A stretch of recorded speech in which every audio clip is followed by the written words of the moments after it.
বার্জারে মাটির নিচে পানির ট্যাঙ্ক বসিয়ে 10,000 ডিজেল মজুত।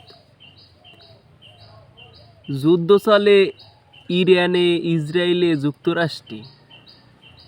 আর আমাগো যুদ্ধ হয়ে গেছে তেল দিয়ে। বাংলাদেশে যদি এই তেলের সরবরাহ যদি বন্ধ হয়ে যায় তাইলে শেষ। তাইলে বাংলাদেশ ওই যে আদিম যুগে বসবাস করে বাংলাদেশ কি শেষ?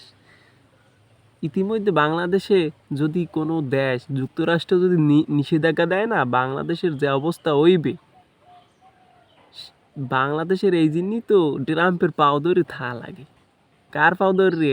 ইসরায়েলের পাও ধরে থাকা লাগে। ওই ইন্ডিয়া কইছে না, মাদারল্যান্ড ইন্ডিয়া আর ইসরায়েল ফাদারল্যান্ড, তাদেরকে বিয়ে পড়াই দেওয়া উচিত আসলে। তারা ওই একটু সুযোগ নিতে আসতো। আর বাংলাদেশ কিন্তু যুদ্ধ শুরু হয়ে গেছে, এই তেলের যুদ্ধ। এটা কিন্তু পারমাণবিক যুদ্ধ না। তেল যদি 2-3 দিন না দেয় বাংলাদেশের, তাইলে কিন্তু খেলা শেষ। বাংলাদেশ মানুষের খেলা কিন্তু শেষ। টাকা কোটি কোটি টাকা যদি ব্যাংকেও থায়, কামাইবে না। খাওয়া লাগবে কচুর লতি, এবার কি পুকুরের মাছ, কামাইবে না।